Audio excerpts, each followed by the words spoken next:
follow me when the sky starts to change. Yeah, we won't be afraid. We'll never be the same again.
Happiest of Fridays to everyone. Hopefully your week has gone quite well. Don't worry, don't touch that dial, for you see, this is still your World Heavyweight Champion Watkins here.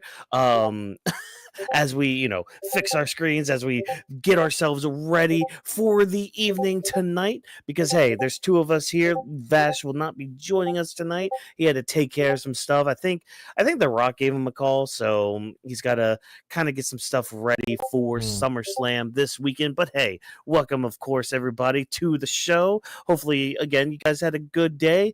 All you returning listeners, love to hear from you guys. Love to see you guys returning. But if you're new around these parts, who are we exactly? Well, we've got anime in our souls, we've got thoughts of wrestling out of control, and we're a group of weebs who love the entertainment of professional wrestling. So allow us to be the voices inside of your head as we go through the wrestling events of the evening, give our thoughts and predictions on what's to come, and provide an experience inclusive to all you nerds out there. So grab your steel chair, yell for the table, get put through an experience unlike any other. Brought to you, of course, by Animal We Studio. This is the Weebs of the Ring podcast. And as always, people, I am your reigning, defending, undisputed heavyweight champion of the world, the most decorated podcaster in all of sports entertainment, Watkins here, helping guide you all through the wrestling event of this evening, and hopefully lay down some knowledge or some interesting takes, some interesting mental gymnastics that one has to go through when it comes to WWE and their booking and their planning and all that. Oh boy. As usual, we do have the genius of the Mac here drop this box to help us process these stories, help us understand these stories that are really playing out very interestingly, especially when it comes to our opening segments. But Drop, how you doing tonight? I'm doing pretty good. Like I mentioned in chat, I do have some mixed thoughts when it comes to the opening segment of the show, so I might be in the minority here because I don't know, it's just when you feel a certain way about something, you sometimes just have to let it out and let the audience know how you feel about everything that's going on.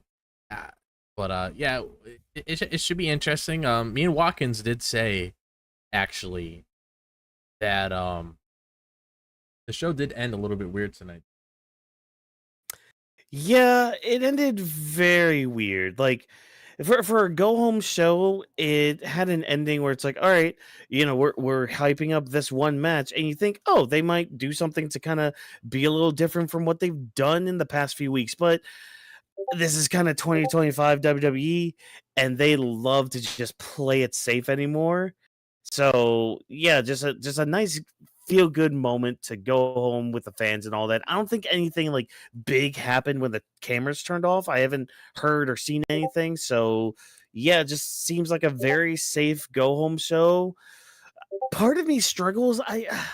Part of me wants to say it was kind of boring in a way, because like a lot of the matches we got, there was one that was good, but like the other matches we got were just there. They were mainly just angles to Yeah. go either for SummerSlam or beyond SummerSlam at this point. So I mean, we'll talk about them. We'll somewhat break them down, but like a lot of them just didn't have much to them besides just this opening segment. Like I think we're gonna be spending a lot of time talking about this opening segment compared to a lot of other segments in this show and all that. So yeah, let's just kind of dive right into it. I mean, the biggest talking point tonight is everything that's going on with the WWE title this weekend. So, of course, John Cena and Cody Rhodes are going to be facing off against each other in a street fight on Sunday's main event. And so Cody and Cena have one more face off, and their face off actually starts the night, which is curious on one hand because it's like, okay, this is your main event of your biggest party of the summer, quote unquote. But we're starting the show with that. Okay, fine, fine. That's fair. You know, you just have to have a bigger ending by the end of the show. But we'll get to that when we get to it. But yeah, so Cena comes out in his usual shtick and all that. Has the ring announcer announce him again before he even talks. Cody comes out, interrupts him, and all that. But John, he stops Cody right here, and he goes on this spiel. And basically, if y'all remember, I think it was like, and I said this in our Discord too. If y'all remember, cast your minds back to like I think 2017, maybe like beginning of 2018. You had like Vince, Stephanie, yeah, Shane was still around, and Triple H. They came out to the ring and basically blamed all of their horrible ratings they were getting at the time on Baron Corbin, who was an authority figure at the time. Think of that moment, but replace the authority, quote unquote, with John Cena, and then replace Baron Corbin with Travis Scott. And that's basically what John Cena did here. He was just saying, hey, you know, the past like 5 months of me doing this heel run, it's not me. This isn't me. And the reason he's kind of coming to this realization is the fact that Cody did what he did a couple weeks ago by beating up John Cena and forcing him into this fight, forcing John to actually care, to actually give a shit about a match, and to actually like not kill wrestling, which he said, hey, I don't want to kill wrestling. I love wrestling. I love doing this. So yeah, you're going to get John Cena on Sunday. You're going to get Super Cena. You're going to get what you wanted, because I don't want to be forgotten about, all this other stuff. And like continuing to bury Travis Scott. Like there was that line of, oh, you're going to face a real platinum rapper on Sunday, or it was something like that. I'm paraphrasing, obviously. Interesting turn of events, because I think we had mentioned something about like Cena kind of becoming face again on Sunday to just kind of end the year off with him kind of going on a redemption tour after the past 5 months of him, quote unquote, ruining wrestling. But I do see why it was odd, especially doing it now, because now everybody's thinking that, oh, Cody's going to turn heel on Sunday, which, well, I have statements on that, and I'm sure Drop does as well. But you know what? I set the table right here. Drop, I want to hear from you. What did you think of John's words here? Are you going to take them as at face value for what they are and just be like, "Oh, John Cena's back," or do you think there's an ulterior motive when it comes to John? And do you think that's going to be like a double swerve, like the rest of Twitter seems to keep thinking it is? Yeah, so like I mentioned, I definitely do have some mixed thoughts on this because I mean, if I'm being honest, like the opening segment to me, as much as it was wholesome to see John Cena react the way he did, I can't help but admit that it kind of felt a little awkward. Yeah. It kind of felt a Yeah. little awkward in a sense where it's like it just came out of the blue. So I was like, basically, I'm just gonna walk you through like my whole entire process. So we saw that Yeah. John Cena and Cody Rhodes were like scheduled to be on the show. Okay, makes sense. They're supposed to be having a match tomorrow. And then we had John Cena come out, which again, you know, it's been a recurring theme with him ever since he comes on SmackDown. It's either opening the show or closing the show. And then you had him come out, he was speaking a few words and everything. And at first, because he's done this many times before, I thought it was going to be one of those things where it's like, okay, you know, he's just saying all of these funny things just to get a reaction out of us. And then once he gets the end of his speech or whatever, he's just going to flip the script and he's going to say something else. But it wasn't the case at all. He was admitting to his faults. He was saying how, you know, he shouldn't have been this person that he was before.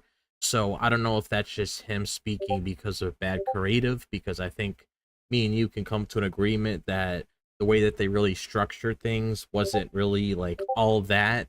So I don't know if it's that. I don't know if that's him saying, you like you said, you know, the stuff with Travis Scott, the whole platinum artist thing, being here with people that really helped me get to where I was at that time. Now they just vanish out of thin air. Just even bringing that stuff up, I don't know if that's just them trying to bury bad creative and they're trying to head down a better direction, because the whole John Cena heel turn, regardless if it was a moment or not. Oh, sorry. Oh. Oh yeah, I got. Damn you, Discord. Oh yeah, sorry about that. Yeah, because it's all good. Yeah, that's from my server. So hold on, let me fix that. Damn you, Discord. Yeah. You know, while you're doing that real quick, just to kind of piggyback off of what you're saying, because like a lot of like what Cena's saying here, it's kind of interesting, especially coming off the back of WWE Unreal, which, you know, take about, you know, what's said on there with a grain of salt too, because that's also a WWE product. It's not going to tell you the full story of anything. But there was something that John mentioned about like the basically the journal or like the novel of his career being like 500 pages, and you don't want like that 500th page to ruin the other 499. And I feel like that line right there is kind of playing into what happened tonight, where it's like, oh yeah, I tried this heel run, didn't really work out, did it? You know, so it's time to kind of pivot and fix it. Which kind of like I struggle with this too, because it's like, was this a brilliant move to make this a horrible heel turn, to make the whole run of heel John Cena just horrible, to get to this moment for him to be like, yeah, you know what? I tried it, everybody. It didn't work. So now here I am back as normal John Cena. Like it's so weird. You know, because it's like, because on one hand, it's like the thing that I like about pro wrestling, to make me like fall for your tricks, to fall for the work and all that, to be worked and all that. But then like I'm left with this weird feeling like, okay, it's kind of something similar to like what I said, I think of like a few months ago. It's like living through it is way different than when you look back on something. Because like I could look back on like the Thunderdome era, for example, and be like, you know what? All things considered, it was fine what they had to do and all that. You know, they had to work with what they had to during that time. And, you know, the interesting little setup that they had with all the cameras and the TVs everywhere and all that. But like living through it, though, it's like, oh man, this kind of blows, you know? Yeah, man. But yeah, sorry, not to, you know, cut in right there, but go ahead, continue your thoughts with like this opening segment with John and all that. Yeah, so again, Chad, apologize for that. My Discord isn't really active as much, that's why I sort of leave it on, because it's still a small community, so that's all resolved. But it's like the whole thing with like the whole segment itself, it just felt very awkward, because like I'm wondering at the same time, like, why are they doing this? Like, is there a reason why they're doing this? Is it either because they're trying to bury bad creative, or it's something entirely different? Like, I don't know what it is, because obviously the first thing that you see online, we might as well address the elephant in the room, because we were going to end up talking about this in this segment anyway, is the whole thing where people are saying online, because as soon as this happened in the show, I went to Twitter immediately and I saw it right away. People like, oh, okay, are they teasing a double turn because Cena turned right here? So is Cody going to turn on Sunday? Because you just had Cody didn't really say anything, where it's like No. he came out there, he listened to John, and then after John was done doing his thing, he's like, welcome back, John Cena. He shared a beer with him and everything, and then after that he just left. So people are looking at that like, oh, are they teasing a double turn? Is Cody going to be turning heel on Sunday night's main event for SummerSlam? And I'm just going to be 100% honest with you guys. I'm not a fan of that idea. And I know some people in chat might be like, well, Drop, we know you really love Cody and everything. You probably don't want to see him as a bad guy. That's not necessarily true. I mean, sure, there might be some truth to that. So I guess you can call me out on that. But at the same time, it just kind of feels like I just it just seems out of place, because it's like, is there a reason why you want to do it? I mean, I don't really think what you built between him and John from WrestleMania up until now really means he has to turn heel. Like, what is the reason? And I already know what it is. John Cena's back. John's getting all the attention. Cody's getting jealous. Like, I don't really think that's that creative of a storyline. If you want to build that behind that, where it's like Cody comes out, I carried the company on my back for 2 years or so. You people were with me. Then all of a sudden, this guy came back, and all you care about him and everything. Like, if that's something I listen to in next week's SmackDown, if Cody does end up turning heel, which fingers crossed and knock on wood he doesn't, I'm gonna come out and say it. Like, I would not be a fan of that. I just don't think it's right. I don't trust them with a lot of big decisions that they do. John Cena turning heel is like a good example. We thought it was gonna go somewhere, ended up heading south. It really wasn't anything extraordinary, really.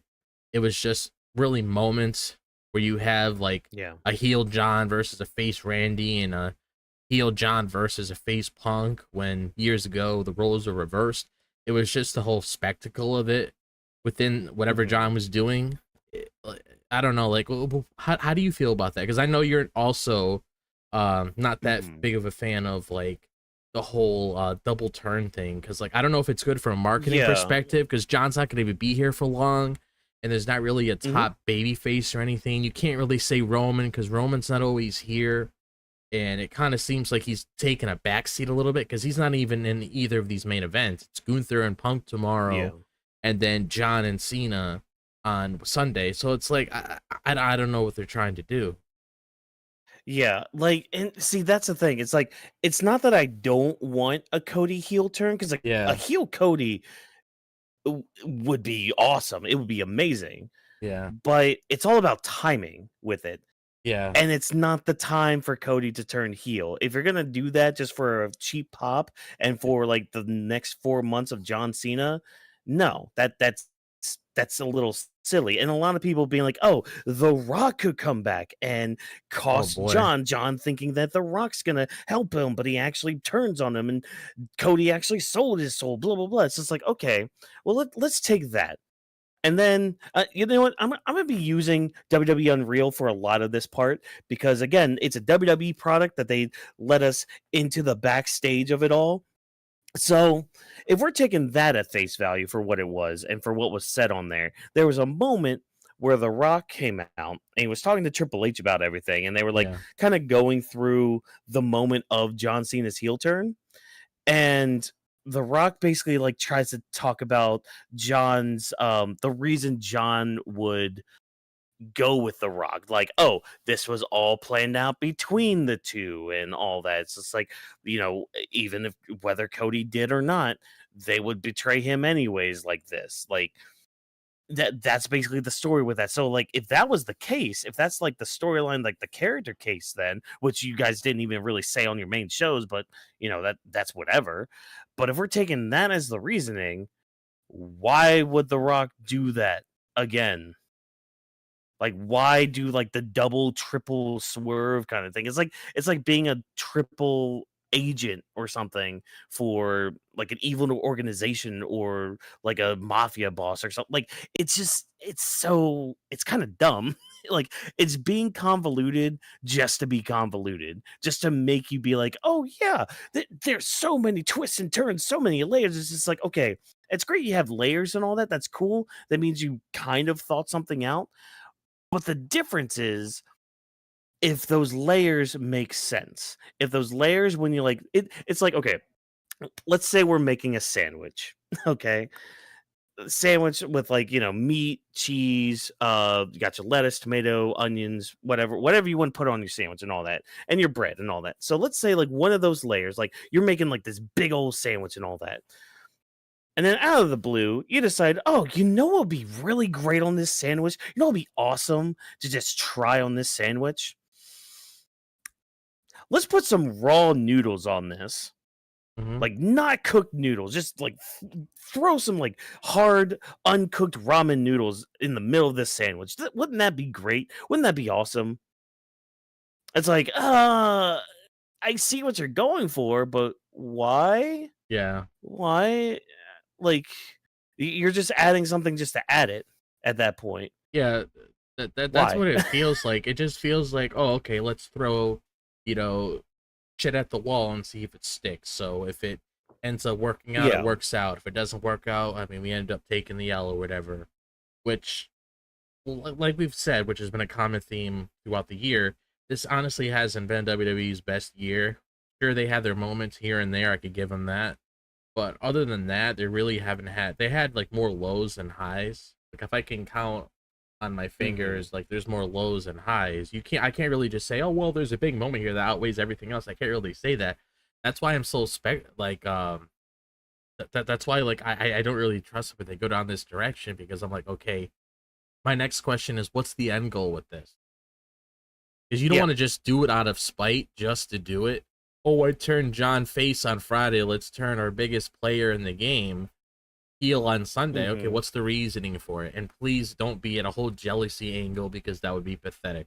That would be a waste of a Cody Rhodes heel turn. Like because Cody, we've seen him as a heel in the Indies and stuff like that. Obviously, he had his thing with the Bullet Club and everything. Like if there's a whole bunch of clips online if you want to see it, he knows how to play the role and everything. But it's just weird because it's like the whole thing with Cena. You could see the whole thing with the issue I have with Cena didn't feel organic. Kind of felt like very forced, and you could tell it felt forced because he seemed like he was kind of like just playing the role, but not really being fully invested in it. And Yeah. I don't know if it's gonna be one of those things with Cody where it's like he's honestly probably had, I would say, probably the best run in his wrestling career as a whole, because Oh yeah. when he was in AEW, he never really got anything like this. And I've seen a couple clips stumble online about, his comments about certain things and all that. So it's like he must be having time of his life here and everything. It's like I don't know, like what turning him heel would be. I mean, it just to me just Yeah. seems like very lazy unless you have a legitimate reason as to why you want to do it.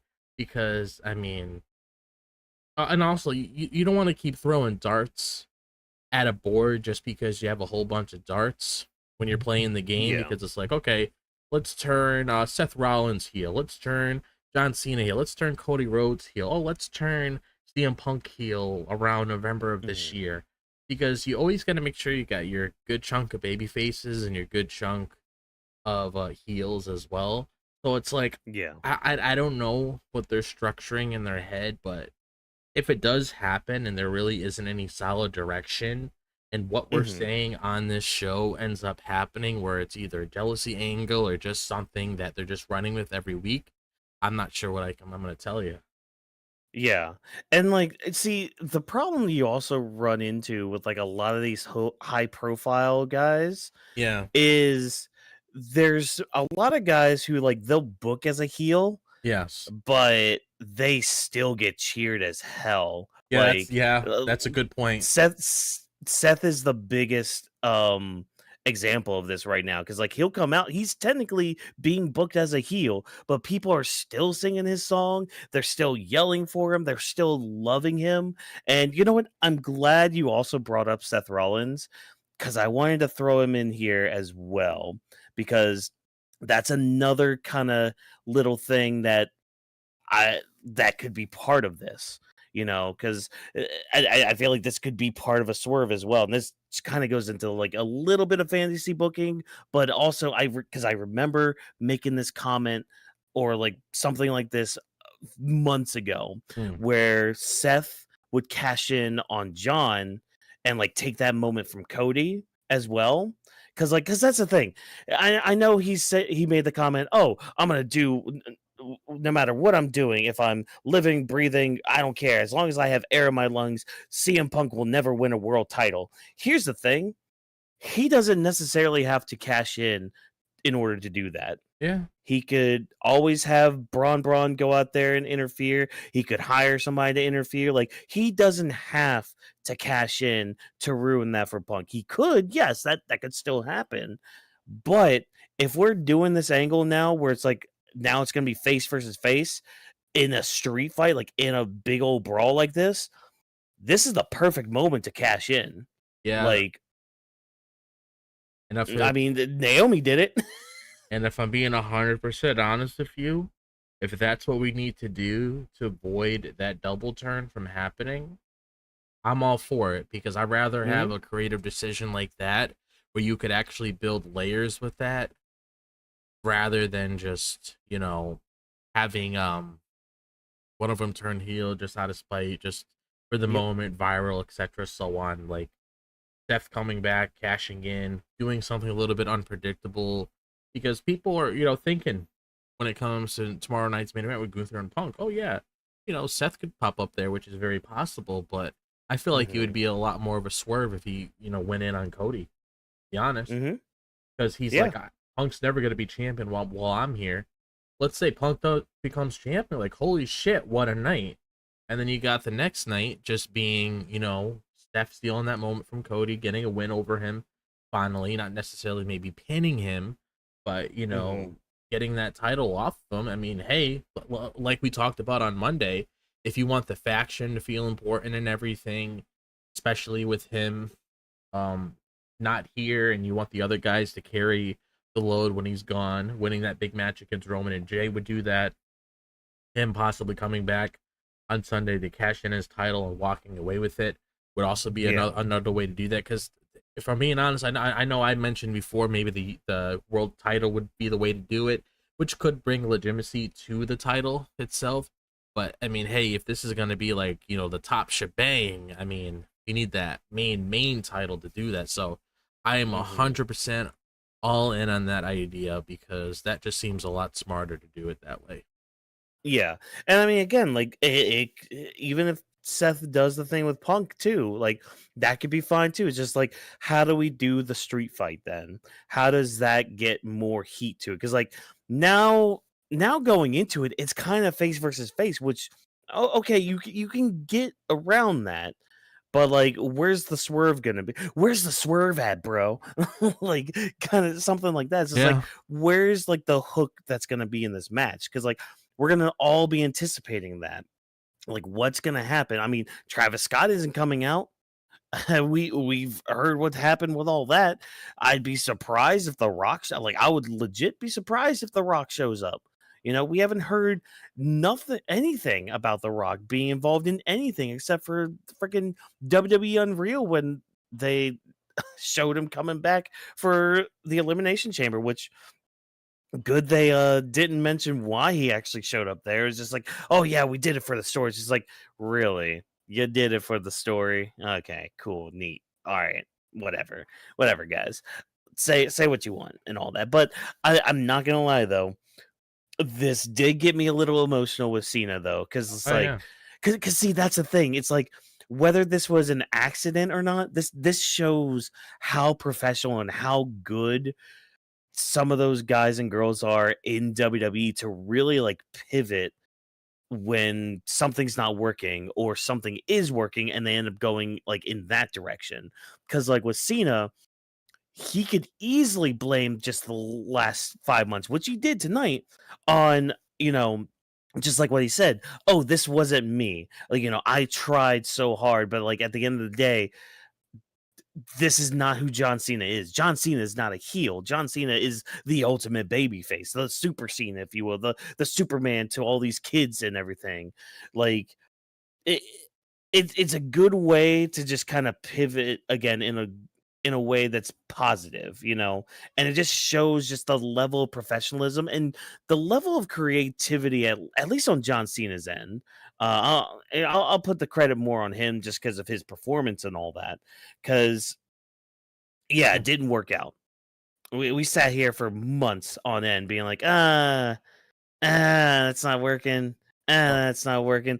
The Punk stuff was fine. Like that's when we started kind of firing up a little bit. But like overall, like it was probably maybe 20/80 on the negative scale where it's like, this is just ass. Ass. It's horrible. But like now that John can just be like, yeah, I tried and failed miserably, and that's because it's just not me. It's like, okay, you know what? Yeah. In kayfabe, I can totally buy that. I can buy that at least in the kayfabe aspect of it, because yeah, John is the ultimate babyface. Just like Cody is right now. Yeah, I agree with that. Another thing I will bring up, just since we're still on the topic, that it would be pretty insane if he did actually work everybody tonight. It really would be. No. I might honestly come out and say like that might be the highlight of his heel run if he does that. Yep. Oh, I would agree wholeheartedly. Like it would make. I don't know if it would make up for everything, but yeah, like you said, it would definitely be probably the biggest highlight of the heel run. Because that's how you really play the role. If you're doing that, you tug on the heartstrings, because it legit sounded like he just came back from the dead and he's that old John Cena again, just by that promo alone. Yeah. And imagine how stupid Cody will look by falling for it too. Like, oh man. But at least this time they're in a street fight and they would be using weapons. So hopefully Cody would actually be intense enough to not to actually hit John with a weapon like a title belt and all that. Just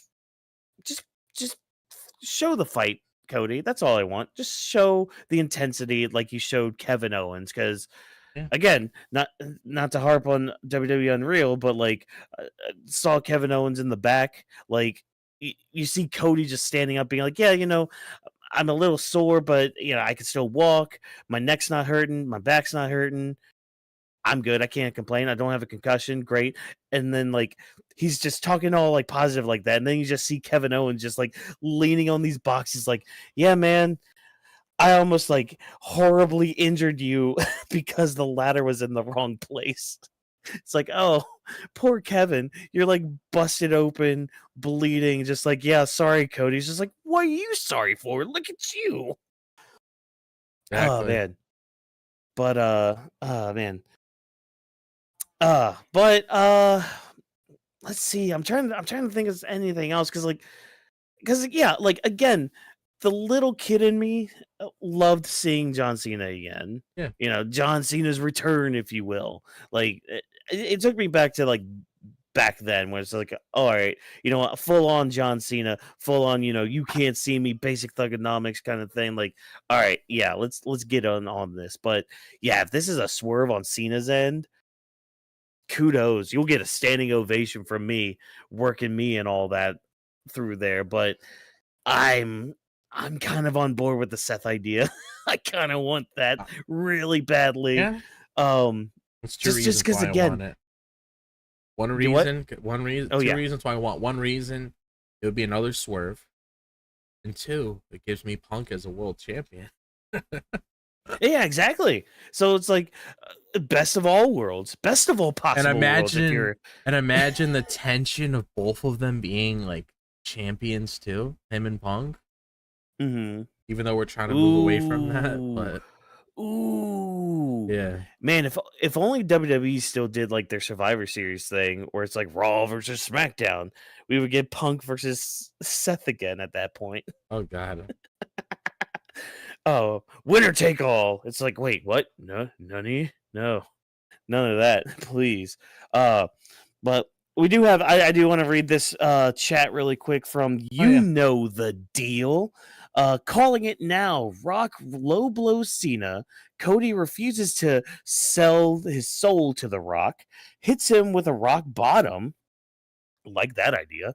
And Cena wins with a small package roll up. I mean, I'm not fully against it, to be honest. Yeah. But it's We know how much you you know love what? roll-ups, Rockets. Yeah, true. Well, especially roll-ups in your main events Yeah. of huge, like big four pay-per-views. Yeah. But you know what? Yeah, I do applaud. That is a creative Yeah. finish. I'll applaud that. So good job. We know the deal, so thank you for that. But Yeah. I think we've reached a deal here to kind of move on Oh with yeah. the night because we had some other segments, other stories to kind of not only play out from our weekly shows, but some stuff that's going to be happening this weekend as well. So when it comes to a lot of like the weekly stories going on, we're going to start with Damian Priest taking on Aleister Black. So hard hitting match. These guys seem to have some decent chemistry and all that, but I'm starting to notice when there's going to be a either DQ finish or a screwy finish with a match because you Yeah. can kind of tell with the talent themselves that they're not putting in 100% of the effort because they know, okay, we're going to be doing bigger spots and bigger moments at the end of this match. And with this one, it ends in a DQ because Aleister Black, I guess, gets so angry and so pissed off that he just takes a chair, just throws it at Damian Priest. There's your DQ, slams his head onto the steel steps, give him a massive black mass. And yeah, so we're going to be prolonging the feud. I'm assuming next time they have a match, it'll have a stip to it. Maybe in Paris they'll have their next match. That would be Oh, a I great hope match to so. have. Yeah, oh yeah, that would be really good. But yeah, I mean, not much to really say beyond that. I mean, kind of maybe honestly probably the best route they could go at this point, especially like if they're gonna put this on the Paris card, which I mean I'd put this on immediately. This should have been on SummerSlam, but whatever. That's beside the point. What did you think of the match and like the aftermath, the whole beatdown we had? So I was looking forward to this match on the show because Mhm. I wanted Aleister Black to get a meaningful feud, something with substance. Yeah. And all we really got was him and Miz to start it off. I'm like, okay, I'm not really that interested in that. You ended up getting Carmelo Hayes involved. Okay, you're starting to really capture my attention with that. They only had like two other matches, didn't really go anywhere beyond that. He had R-Truth Mhm. get involved. He ended up winning a match against him. I was like, okay. And then R-Truth's not even relevant anymore. So like, I mean, what's going on with the whole Yeah. Ron Killings thing that they were hyping up?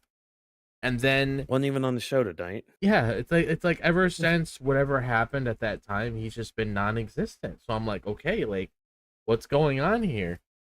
And, He better show up at that street fight. I yeah. just thought of that. Oh Like yeah. he should Oh yeah, better that he actually should is probably true. show up. That is true. And then you Oh shit. have like him running to Damian Priest, which they were teasing for a little bit. I'm like, okay, makes a lot of sense. Those two guys have similar backgrounds. They're both dark characters, so I can definitely get behind it. And I want to see more of it. I want to see more substance here. I want to see, a good story. I want to see them actually have a match at like a PLE because, I mean, hey, you could have had like a match like this with nothing on the line at SummerSlam or, hopefully at the Clash in Paris PLE towards the end of the month because it's like something Mhm. that you could really work with and do things with.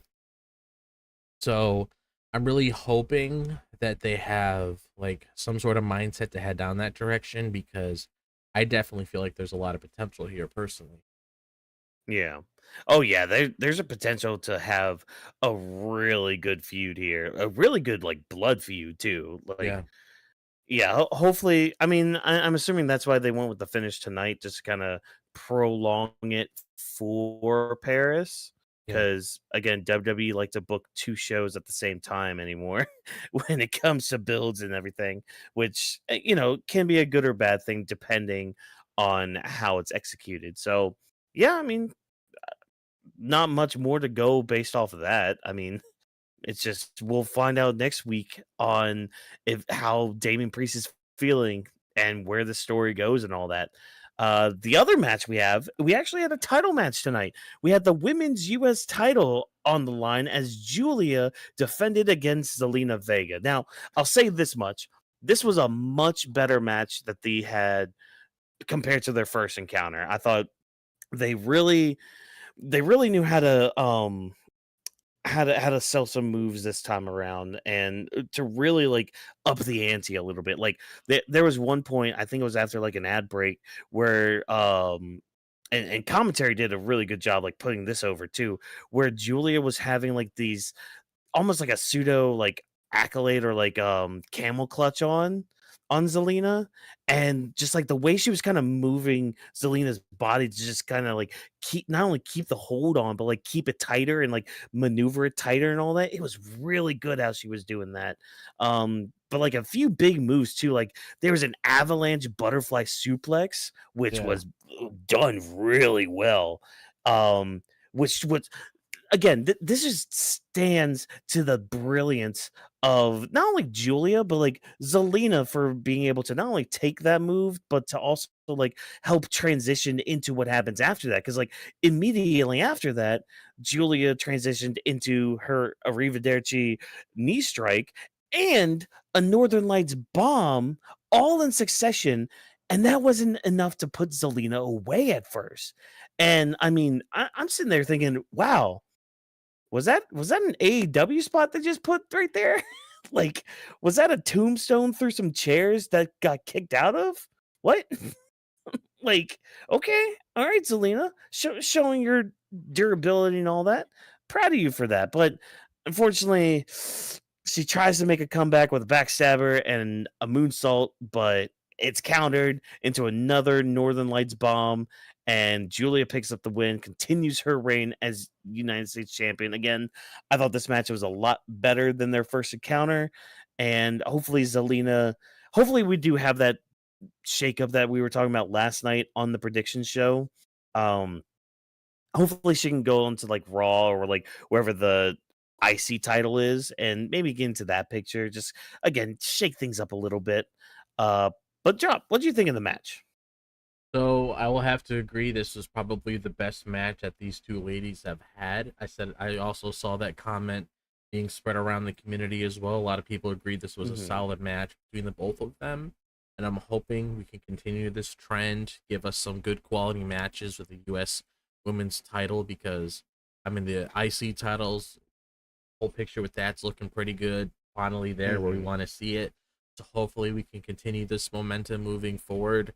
But I liked how, they had a little time before the commercial break, of course, to really cook in the match, show what they're capable of, everything, get the crowd familiar with Julia, because, Zelina's been there for a bit. People know who she is, but not that many people really know who Julia is. So hopefully with her title run, when it comes to matches or whatever sort of feuds that she's involved in, I really hope, Mhm. things work out for her in that favor. I really like the whole thing with I forgot her name. What was her name again? Her little Oh, manager? Kiana James. Yeah, I like the whole thing with Yeah. Kiana James because when I saw it last week, I thought I was like, you know what? I wasn't really thinking about this, but this might actually work. So I Mhm. like how they're doing things with this because yes, Julia is pretty fluent in English now. Like, ever since she came here, one of the first things she said that she wanted to do was to make sure that, she knows the language and everything. It goes the same way when it comes to Kyrie, Io, and Mhm. Asuka as well. So, she knows how to, respond to certain things, do promos here and there whenever she has to. But having Kiana James there and everything, it kind of elevates things a little bit. Where if she's like in some sort of intense thing or whatever, they could do something with that. I also remember when Mhm. Kiana actually first came to Monday Night Raw when she got drafted. that was one of the very first things she wanted to be. She wanted to do like a backstage role, trying to help out with management when she approached Adam Pearce, but there was never Mhm. anything that went on with that. Now you found that place to her on SmackDown, and I feel like based on what we're seeing so far, it's definitely a good spot for her. So I do like that pairing, and I feel like there's again a lot of potential there. Yeah. And I think Giulia as a character is good in like at least with the promo work when it comes to that cuz like that's the thing with WWE, you got to be on top of your promo work. You got to like be able to cut a good lengthy promo at times. Yeah. And as good as Julia's English is, it's not, and this is no fault of her own. It's just, it's not up to where it could be, which is why it's so good to have a manager for her. Because like with Giulia, she's really good at like the punctuation marks of a promo. So it's like she'll get like the big line in and it hits really hard when she does. But like having somebody like Kiana James to really put up the bulk of the promo work, that just adds more to Julia's stock. And I think it also helps out too, at least right now and with this match, Kiana James didn't really play a part in the finish or let alone the match itself. Like she was No. just on the outside, either cheering on Julia or like watching intently. Like she was playing a manager to a good degree. I mean, granted, she and Julia are heels, but they weren't really healing it up too much, or at least from what I saw. Like I didn't see too much interference from Kiana at all. I don't know if I missed anything because I know I was watching, catching up a little bit. I started SmackDown late a little bit, but did you notice anything from Kiana in the back? No, it honestly seemed like she was just staying with. It just seemed like she was just doing what she was there to do, just to be there as a Yeah. background player. So Mhm. Julia pretty much just had this in her whole bag the entire time. Yeah. So I mean, if they're gonna keep the partnership like this, yeah, more of it. I mean, I'm for it. I was for it. What was it? Last week it was fully revealed that they were teaming up and all that. Yeah, So yeah, so like just from last week when I saw it, I was like, all right, you know what? Yeah, fair play. And even like I think there was you see them in the background in the backstage segment like a couple weeks ago. Like, yeah, fine. Let's do it. Let's have them be together for a bit and see where it goes and all that. It can only go up from there, wherever it's at. So yeah, we'll have to see who challenges Julia next. And hopefully the next match is just an even better match. And hopefully wherever Zelina goes next, she thrives wherever she goes. So the other titles that were on the line tonight were the AAA World Tag Team titles, as Los Garza ended up having an open challenge. And boy, did they have an open challenge in the form of Psycho Clown and Mr. oh Iguana boy. of AAA fame. Great to see these two on the main roster. I thought, having them on there was pretty damn good. Pretty cool to see them. However, Oh boy. then the match kind of starts, and it's like, okay, the the match was fine to a point.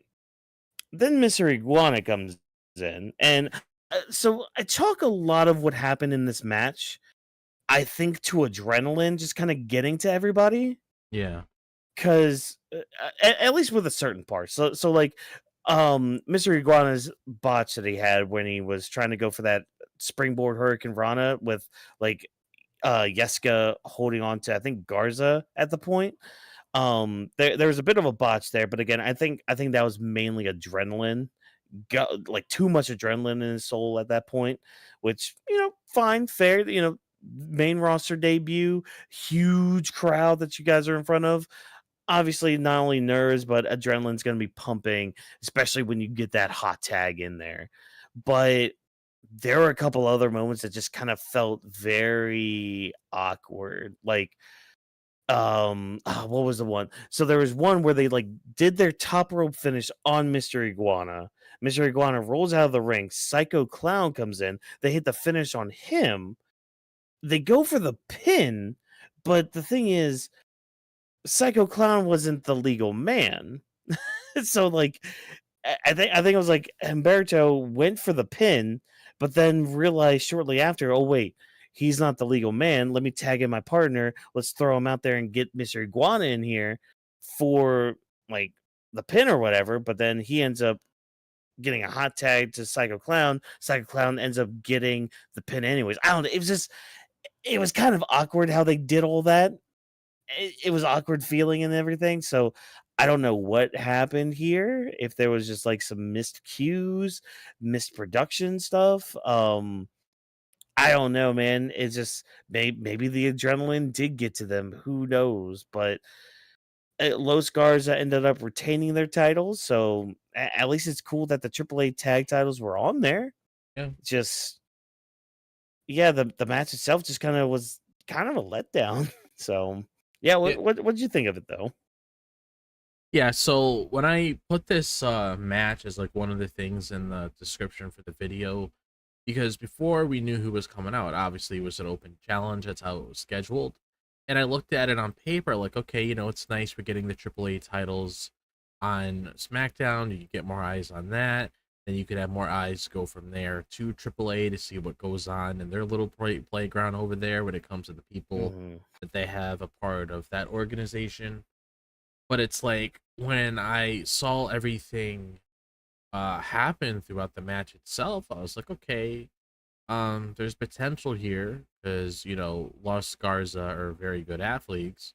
So I wasn't going to like look at it a different way and be like, oh, this match is gonna like flop or anything. But I mean, hey, look what we had here. It just seems like either, I don't know, rehearsal wasn't done properly, or maybe it's because they're not really used to this system that they're in right now, since they're probably used to their whole domain over there. Maybe it's just the new environment, more eyes on them.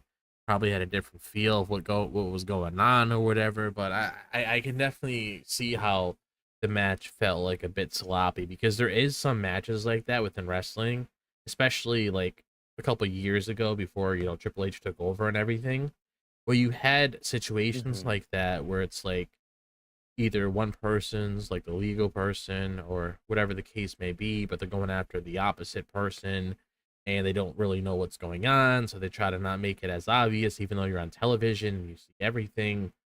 So like I definitely had that feel here, because like I was like really confused what was going on. I was like, wait, isn't the other guy supposed to be in here to do that? Like, or are they just I don't know, like it was just really strange. Yeah, because like even me just like watching this, I'm like, wait, Psycho Clown's not the legal man. Yeah. Why are you going for the pin? Like again, like I can still chalk it up to be like, oh, just slip of the mind or whatever. Again, botches happen. It's live TV. It's a live stunt show. So obviously things are gonna happen. It's just like it's just one of those things where it's just like, shouldn't you kind of like be more aware of this, I guess? Yeah. I don't know. Again, like I kind of chalk a lot of it up to being like, okay, adrenaline may have gotten to them, maybe just the moment kind of got to them too. But I don't know. It's just there was a part of me that's like, oh no, the IWC, they're gonna have a field day with this match, and not in the good way either. So, but I haven't really looked up any of that because I'm trying not to go into any of the negativity, because there's been so much negativity this whole week, Yeah. just all across the board. I'm just like, guys, chill out. It's fine. It's okay. I promise you, it's fine. All right. So yeah, I mean, again, great to see Mr. Iguana, but yeah, kind of has a little asterisk with it, where it's just like, at what cost did we get Mr. Iguana on the main roster? But hey, earlier we had talked about the beginning of the show. Let's talk about how the show ended. So the show ended with Jelly Roll and Randy Orton confronting Logan Paul and Drew McIntyre. And part of this build tonight was the fact that Jelly Roll was attacked earlier on, working on his moves, working on his set and all that in the PC. He was confronted by Logan Paul and Drew McIntyre, who ended up beating him down. And the two ended up being in the ring later the night for the main event segment, mind you. Yeah. And I swear, if I hear Logan Paul say the word outsider one more time, I might have to just pull a tooth out of my mouth, because he said that word maybe like 5-6 times in his damn promo about how, oh, Jelly Roll's an outsider. Oh, outsiders coming into WWE, taking spots for everybody else. Oh, outsiders doing this, outsiders doing that. Green shirt guy, shut the fuck up. Shit like that. It's just like, is that your buzzword? Your buzzword is outsiders? Okay, fine. Like, it was cute the first time you did it, but now it's just kind of you're kind of grating on me a little bit. But I mean, at least Drew had the line of the night calling Jelly Roll smelly roll, so there's that. But a pull apart brawl basically happens tonight because Jelly Roll and Randy Orton end up at the arena. They head to the ring, start trying to beat up on Drew and Logan Paul. Randy hits a few RKOs on some security guards. That's how SmackDown ended. I don't know. Like, it's so weird that like you would end the night like this. Because like we've seen pull apart brawls before. I mean, this is freaking professional wrestling, so it's it's gonna be around. But like something about this just kind of fell flat. Like, especially for like an ending of a show. Like, if this was during the first hour or maybe earlier in the show, fine, whatever. But to end the show, I don't know, man. It felt kind of awkward to me. But I mean, the promo itself with Logan and Drew, kind of the same stuff we've heard earlier, throughout the weeks. Like, oh, Jelly Roll, you're a celebrity. You don't know how to wrestle. You're in our freaking world. Why are you here? Get here, and then the face is just coming out being like, yeah, no, we're actually better than you think. Again, I still think the face is going to win because celebrity involvement and all that. But yeah, I mean, what? So why did you think that this segment fell a little flat? Because I feel like we're in the same mindset when it comes to like, why was this the show ender?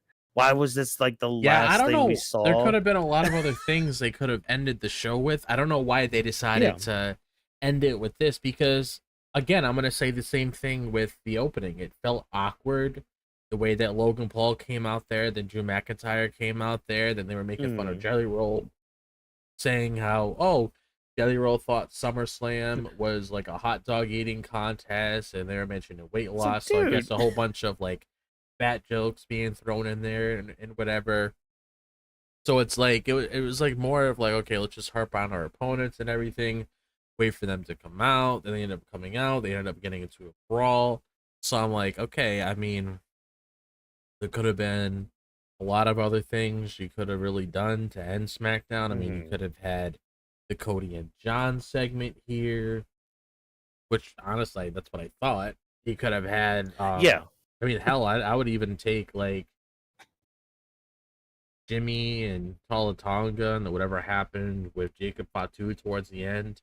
He could have done Yeah. that because Bloodline sometimes has the show ender for SmackDown as well. But I don't know. I really wasn't feeling this. Like, it just felt like oddly placed. This feels like something that's like in the middle of the show. I don't know why it has to be closing the show. Is it because it's Jelly Roll and you gotta close the show just because it's him, or I don't know. I mean, I think if anything, the only thing I'm really invested in this match as a whole is what Jelly Roll's gonna do. Besides what we're seeing, like, we don't want to be like, oh, like the 5 moves of doom kind of thing, where it's like he's just there to hit somebody with a choke slam. Like, you're at one of the big 5 PLEs, including Money in the Bank now. So it's like you're on the big stage there. You gotta show a little something. I mean, when Logan Paul first came in there, he trained a lot. He did a lot of good things. Same with Bad Bunny. He put on pretty good show there. Damian Priest at Backlash and everything. They had their match, which was still a great match to this day. So it's like, what is Jelly Roll gonna really do? Hell, Bad Bunny just recently on an interview was just like, yeah, I'm the best celebrity wrestler that there has ever been. And I'm just like, well, I mean, there is an argument to be made. You know, you're Yeah. not wrong. Just let's see how this weekend plays out. Maybe there might be a contender for you. Yeah. Yeah. So, I mean, at least Jelly Roll's been putting in work. You know, like we've been getting reports all week about all that, and you can kind of tell too. Like he does feel very much into it.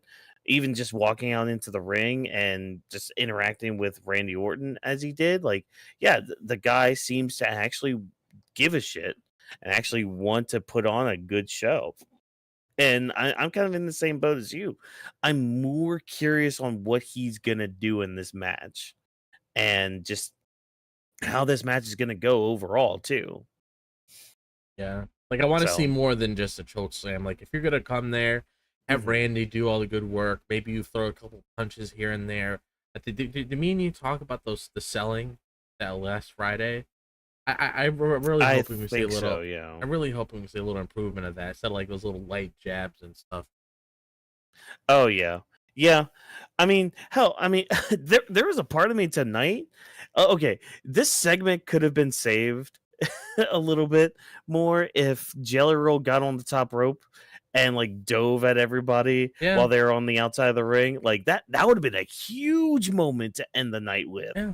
You know, and we would be having a much different conversation right now. But it's just the fact that like it ended with Randy hitting a couple RKO's on two security guards and then Jelly Roll hitting a choke slam and then them just like somehow somewhat yelling at Drew and Logan as they're pushed to the back by security. I don't know, like I'm wondering if there was some sort of issue with like travel or something, or like there might have been some sort of issue which would have been the reason that this was pushed back for like the main event segment or something. Like there, I don't know, man. I don't know. It just felt weird. Maybe something with like the scheduling of the because the first half hour of the show was commercial free. Maybe there was some sort of conflict with that because they Yeah. wanted Cena and Cody to have that segment with no commercials, but then it could only happen like in the first hour or something. So I don't know. I don't look into too much technical stuff when it comes to that, but yeah, it was just weird, but I don't know. Well, we'll see how Jelly Roll goes tomorrow night because again, he's been putting in some work. You can tell, and just like he also had an interview with like ESPN. It was either today or yesterday, but he had an interview where he's just like, yeah, people who call this stuff fake can just shut up because like he even says too, like when he first started training, he broke his pinky apparently. Yeah, it's not Yeah, pleasant. like yeah, no, not at all. And he was saying he's just like, yeah, y'all need to realize that taking a back bump on plywood hurts like hell after a while. Like, Yeah. yeah, I'd believe that. Especially if you're not used to it. Exactly. So yeah, more power to him for putting in the work that he's been doing. But yeah, so we had mentioned the bloodline. Let's go ahead and talk about the bloodline because we had Jimmy Uso taking on Talla Tonga tonight. Backstage segment with Solo talking with Kathy Kelly, saying Big Jim's about to get a message from the MFTs, and he starts quoting Jacob Fatu, "Get in where you fit in, Yarmin," all that stuff. I love how when he said that. And he and the rest of his family just walk away, and Kathy Kelly's just like, I don't know what you mean. And then you just hear in the background Solo's just like, yeah, you know what I mean, you know exactly what I mean.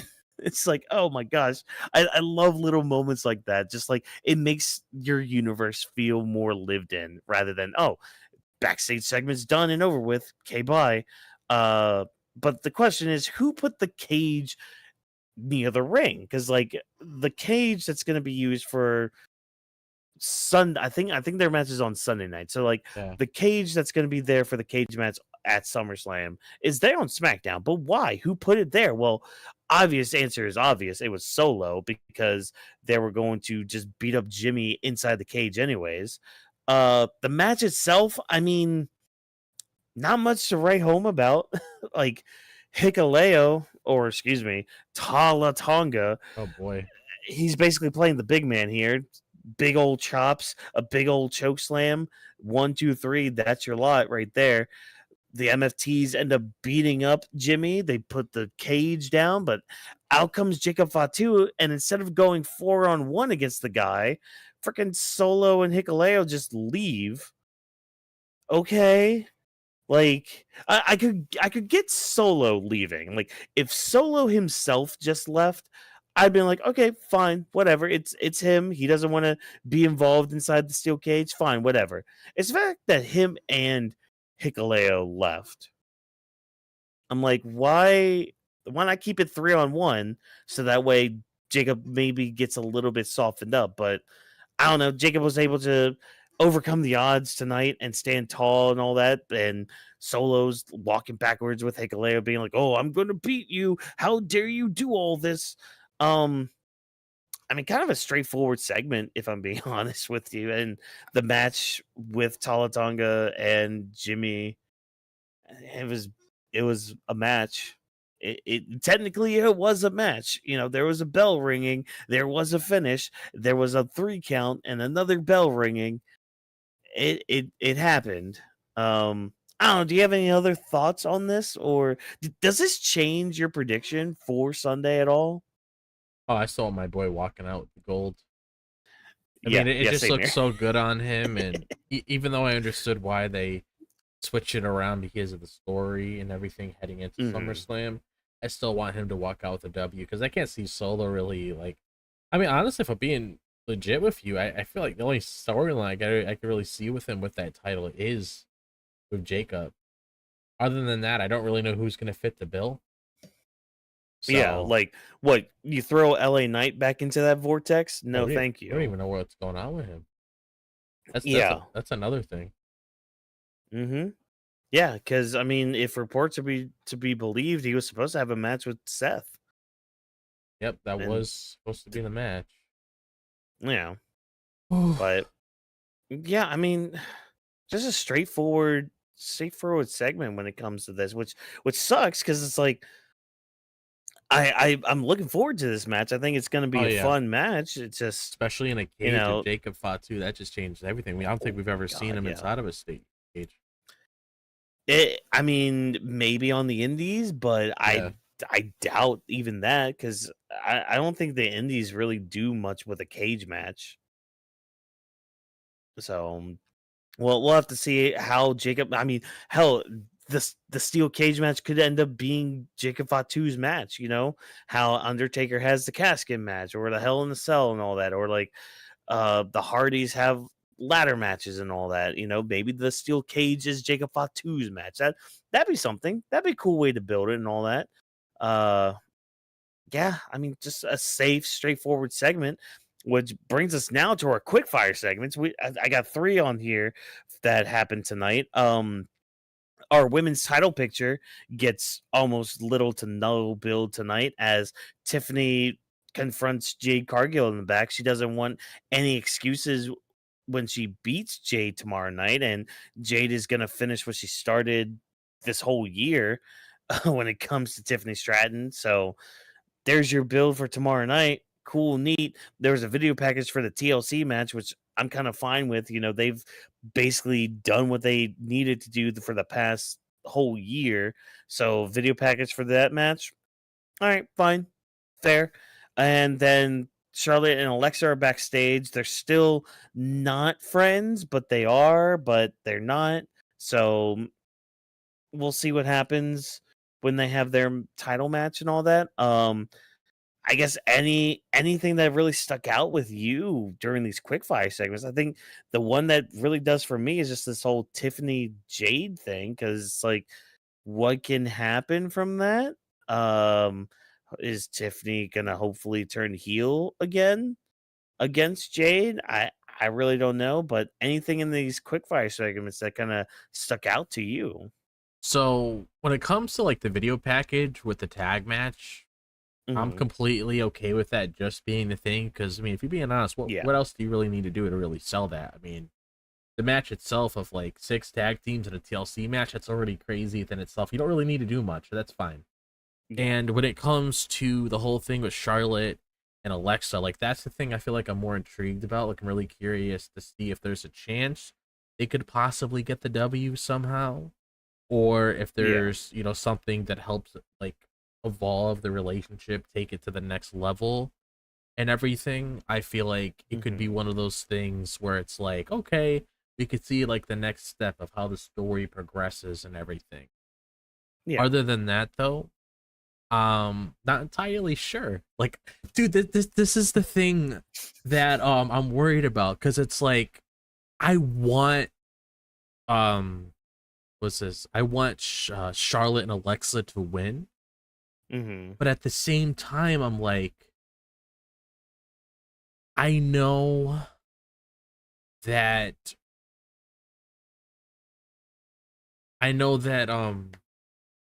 it's gonna have to be Charlotte and not Charlotte, Roxanne and Raquel. Because the thing Hmm. that's key, I don't want to bet against myself, but it's just the whole live thing. Yep.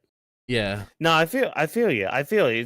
It's one of those things where yeah, like you're torn between the two options. It's like you can see both options being viable and like going in good directions. It just depends. Well, I say good, but it all depends on how that's executed and all that. It's all about the execution, folks. yeah, So yeah, no, don't worry. I feel you there because it's like what can they do? Like I feel like this match out of most of the matches coming into SummerSlam, this one has me the most intrigued. If like, because yeah, I'm intrigued with how Jelly Roll's match is gonna go. I'm very curious how the WWE title is gonna go because of what happened, mainly because of what happened tonight. But like with Charlotte and Alexa going for the tag titles, like yeah, that's got me. That's probably like my third most intrigued match because it's like where can they go with all these stories, especially when it comes to like the Judgment Day and their story going on with like Liv not being around and them trying to continue being dominant. And I mean, if Charlotte and Alexa lose, I mean, do they just start their feud? yeah. I don't know. Because like That's the thing. I kind of want yeah, there to because be like more than just oh, we lost the titles and then that's it.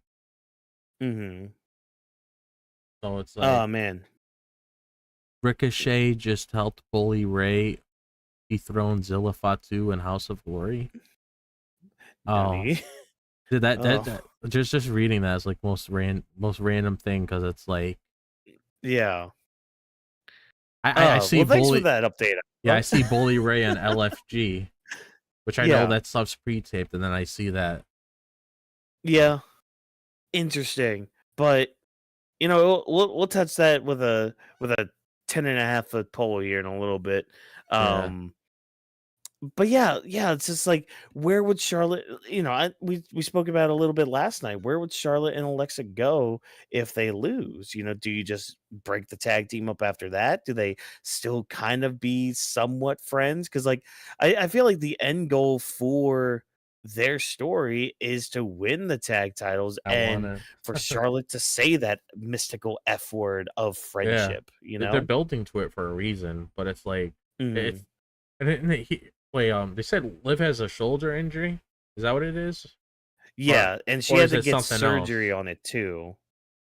What's the recovery time normally for that? Like 4, 5, 6 months, or I mean, Finn was out for 8 months with his because okay, he kept harping on that. So I mean that's like the longest I think, but yeah, maybe 4 to 6. yeah. Because I was gonna Yeah. say if there was a closer time frame, I can be like, okay, maybe Hmm. Liv came back and then they lost the titles that way, and then you start building off of that. But Yeah. and also, just to give a comment on what you said about the whole Tiffany and Jade thing. I mean, hopefully something comes out of it tomorrow. I'm still sticking with Tiffany because, like, I really don't know Hmm. what sort of direction they're gonna go with Jade. Like, let's say Jade wins it, I'm like, okay, get another match out of Tiffany, rematch clause, stuff like that.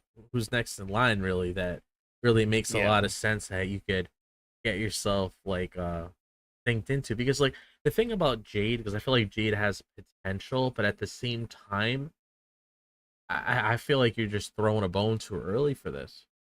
No? Yeah. Yeah. Cause like that's the thing. During when she was in AEW, she was holding on to that TBS title for. I mean, she was the record holder for that for a bit. I Yeah. mean, I think Mercedes is about to beat that here in a little bit. Yeah. But like, yeah, Jade was the mid card champion for the longest time, but she never won that women's world title. She never even. I don't think she even got into that picture. Oh, dude, I was So it's just like, hmm I was um, just thinking of that comment we got in the chat. So what the Zilla Fatu thing? what if he shows up in that Jacob Fatu match, like, because he is like a champion in House of Glory. He is their crown jewel Yeah. champion. Because I hear that off of JD and like Salamonster. The Salamonster is like the commissioner there and everything. So what if this is their way of like, okay, we're getting the title off this guy. We know he's like always, talking about WWE and like these little videos, and he's like, just always said, hey, I got the call, whatever. What if he shows up that on Sunday or something? Sorry. I went to fact check this. Oh, it did happen. Because there's Ricochet right there in the ring. There's Bully Ray holding the title, and there's Zilla Fatu through a table. Yeah. I mean, I might be. Wow. Okay. I mean, I might be saying some random crap right now, but like, what if that's his gateway of like coming to the company? Because we know he wants to be here, and I wouldn't necessarily say shoot him up to the main roster right away, but I'm not in charge of that. But it's like, what if that were to happen or something? That'd be pretty crazy. I mean, I definitely feel like he'll eventually be there. But yeah, oh yeah. Well, see, there's also another Tongan that hasn't been around for a while. There's Tama Tonga. Oh yeah, like he could also play a role in this. How long's he been gone? I actually don't even remember what his injury was. Mania. Yeah, I don't even remember what his injury was. I forgot too. Like it's been that long, but yeah, because see, that's the other thing. See, I know we're bouncing around subjects right now and all that, people, but this kind of ties into like our final thoughts and all that stuff. Yeah. So whatever, fudge it. Like, see, that's the other thing that like kind of latches me on with like the whole Seth thing, because we've barely got any updates on how he's doing, other than like I think there's a video on Becky's Instagram of him like on crutches with a knee brace, but like it's hard to even believe that, because again, it's professional freaking wrestling. They'll do what they can to keep kayfabe alive, and especially in this day and age when it's like social media and all that, like they'll do what they can. I mean, freaking Cody was selling the damn package pile driver by having that neck brace on. In other companies, you had freaking TK show up to a damn football conference with a damn neck brace on. Like these guys and girls are gonna they're gonna keep trying to keep kayfabe alive in their own way and all that. That's just how 2025 is when it comes to professional wrestling. They'll use social media in any aspect like they do. But to kind of use this as a transition for our final thoughts, it's like this go home show, I'm not gonna lie, it kind of sucked. It did. Like it fell off. I don't know why they chose to end the show with the Logan Paul thing. Yeah, like the opening I thought had the most. Again, it had the most to talk about. It had the most intrigue going into SummerSlam, but like everything else, I mean, there was two things that were just from the weekly product. So we are kind of blowing off one of those, and then the other one is probably a setup for the event after SummerSlam. You had one segment / match that was trying to hype up their new acquisition of AAA, and then two other big segments to really hype us up for SummerSlam, and then just quick backstage stuff with Tiffany, Charlexa, and the video package. So it's like you didn't do too much to really hype us up for SummerSlam. Like, if anything, like this just again ties into that idea that these SmackDowns before these PLEs are just like pre-shows. Like this is what we Yeah. used to get with pre-shows before a pay-per-view. You know, Yeah. you got a couple matches, you got like maybe a couple segments backstage here and there, but like, yeah, this is just your preamble for what we're about to get this weekend. And I mean, on paper, this is a pretty damn stacked SummerSlam. Oh yeah. Like, especially night two. Yeah. Night two is just like dirty. It's like filthy with all these stipulation matches. And tomorrow night we're just getting like a bunch of normal matches, which is fine, Oh yeah. but it's like, I just yeah, I just saw someone online say on Twitter, because they quote tweeted the whole John Cena promo, and they were like, quitting the heel run literally the day before SummerSlam kind of proves that the show is basically an apology letter for how lackluster WrestleMania ended up being. you know what? You know what?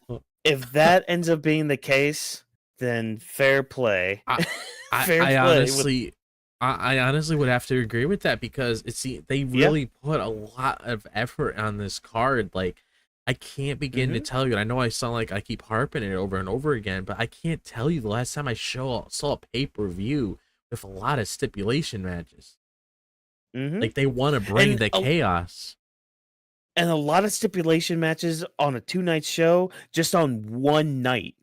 Yeah. Like one night you're literally getting a cage match, a TLC match, a triple threat match, a street fight, and what's the other one I'm thinking of that I'm drawing a blank on? For night two? Oh, the TLC? Yeah, for night two. Yeah, we got the TLC, we got the street fight, we got I'm lumping in the triple threat the because that's no DQ with Lyra. Becky and Lyra, yeah. So it's like Becky with that new theme song on night two.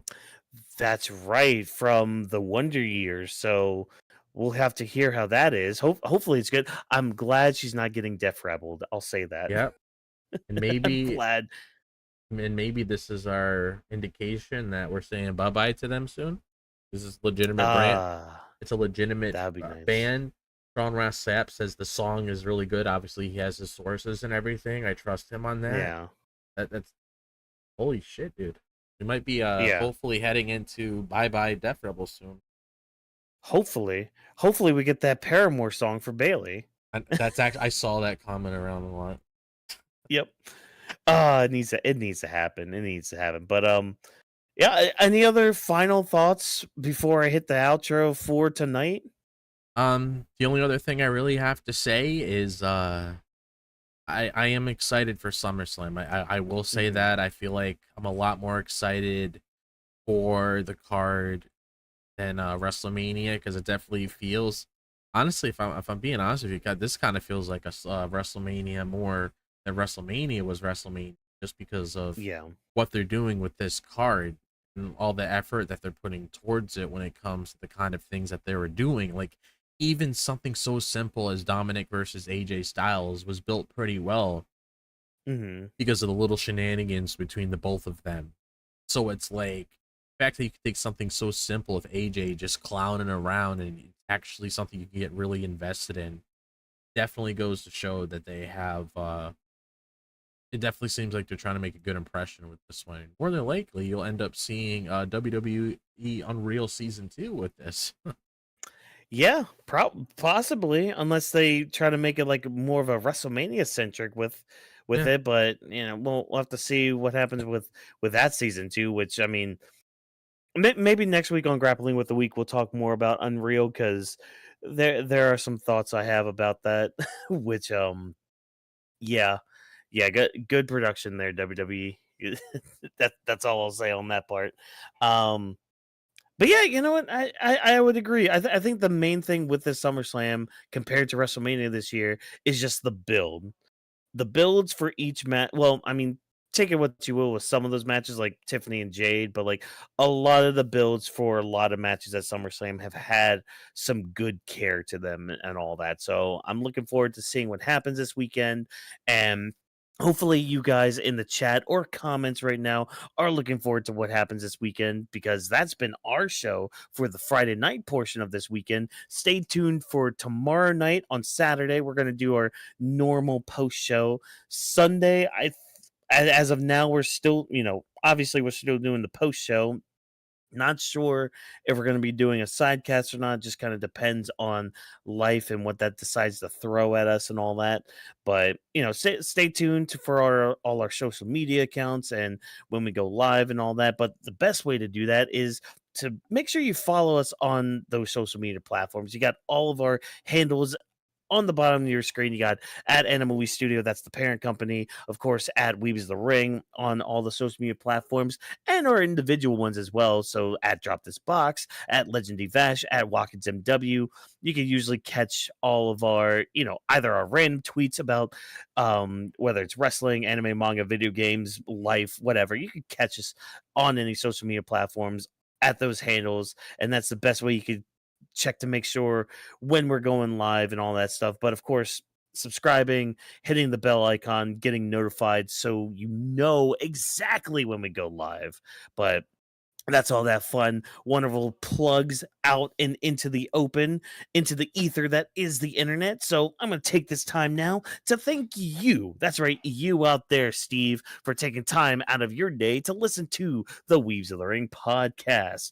If you enjoyed what you had to say, again, all those handles in the on your screen, and of course links in the description below. We are known as Weebs of the Ring on all those social media platforms, and of course be sure to use that hashtag Weebs of the Ring to interact with us about anything regarding wrestling before, during, or after our shows. Feedback is always appreciated, as we are nothing without you tuning in. And also, before I forget, let me plug in as well our audio feed wherever you listen to any of your podcasts, whether it's Apple Music or Spotify. I'm sure there's some others that I'm not thinking of at the top of Yeah, I my only know head right those now. two. Yeah, exactly. So all those links are also down in the description, but you could also search for us as well, Weaves of the Ring, on those podcast channels. Check us out there. Do the things that you do on there. I gotta learn what those things are, because we just got onto the audio feed and all that. So Yeah. that's great. Check us out there and all that. So we appreciate you guys for everything that you do to help make this show even better for us. But as always, as the thanks go, thanks to our production team for all of their hard work that they put in to make this show happen. So thank you once again for joining us. And remember, as always, none stunt grannies were harmed in the recording of this podcast. Have a good night, ladies and gentlemen, and we'll see you this weekend for the hottest party of the summer, known as SummerSlam. Have a good night, everybody. Peace out, guys. It's going to be an action-packed night. Oh, banana.